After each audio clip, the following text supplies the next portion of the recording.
I'm excited. I have a lot of friends who I play ball with, students, females that I went to school with.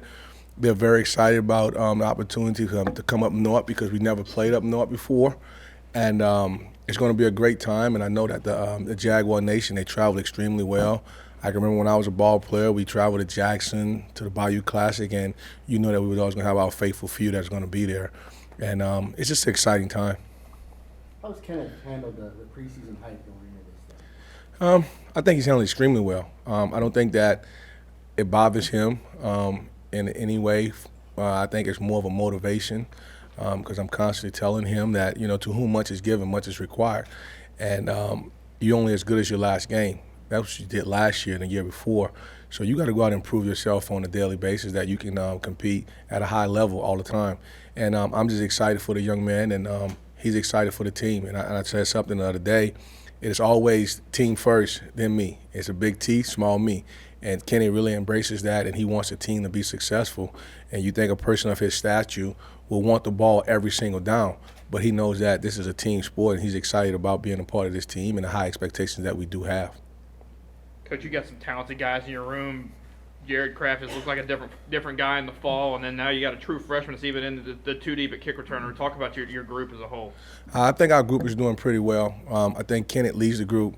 He's been a great mentor to Jared Kraft. You can see the transformation in a year with that young man, not only with his performance on the field, but with his body, his work ethics, going out and performing at a high level on a daily basis. And I think Kenneth has taken him under his wing and trying to mold him into a great player. We had a talk the other day, and Kenneth talked about how Quentin Patton molded him, and he's taken on that leadership role and embracing it extremely well to put that young man in a position to be successful and helping him with the little things to make him a better back.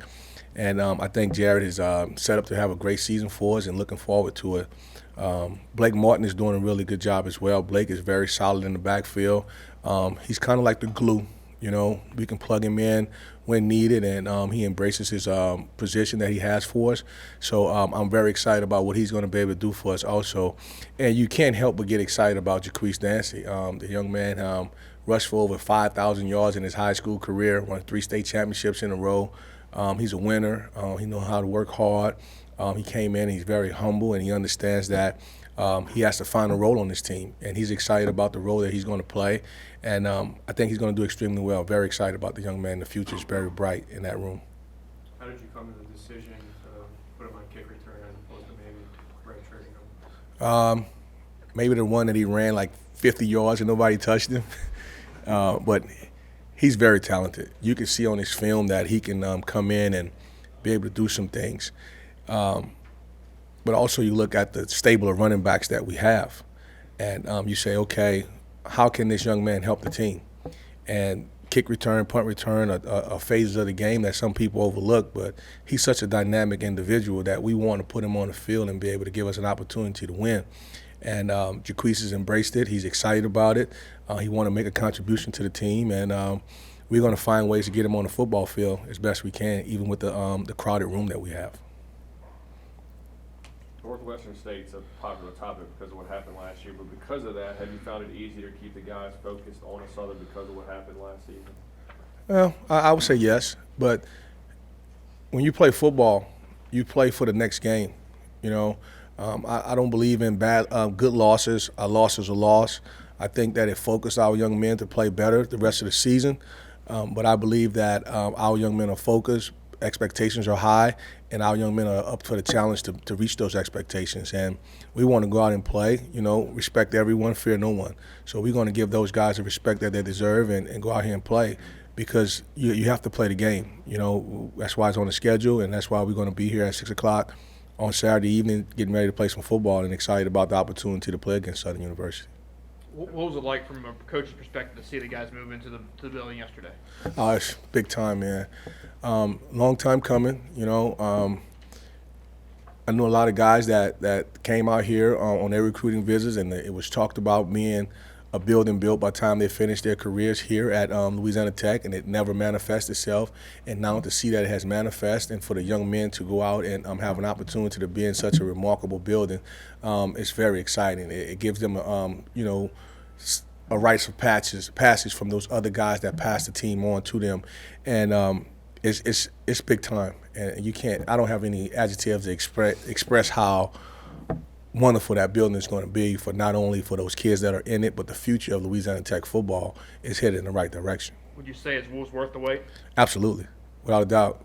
And we're going to try to make sure that we protect it and do what we need to do to keep it clean, keep it honest, and things of what we want to perceive further on, that it's not just the building, but it's the young men that's going to be in that building and going to continue to be successful and play as hard as they possibly can. And the building is going to be like a reward for them doing those things. You're a Southern guy, and I was just listening to the teleconference with Coach Odoms, and he said that his skill guys, he views them as the best in the SWAC. How do you view them, some of their, their running backs, wide receivers? I don't look at too much of the offensive film. We were looking at mainly defense, but looking at their numbers, I think that they have some pretty good skill guys. And that was kind of the thing that we hung our hat on, to have good skill guys down at Southern. We always had good skill guys. I played with a lot of guys that played in the NFL that were very talented young men. So it's not surprising, but I'm not as familiar with them as I will need to be in regards of answering that question. But I'm assuming that they will be pretty good. You know their fan base. You expect a big crowd or big following for them on Saturday? Yes, sir, absolutely. There's going to be a packed house. One of the things that when I was a player, we used to always look forward to going to the RVs the night before the game just to go say hello to some of the fans. And it's a very strong fan base. They're excited about the university and what the university has to offer. And being a former player, man, I just appreciate what Southern University had done for me and helped me become the man that I am today, of some of the life experiences and lessons that I learned while I was there. And the fans were very unbelievable and very excited about what we were doing on the football field.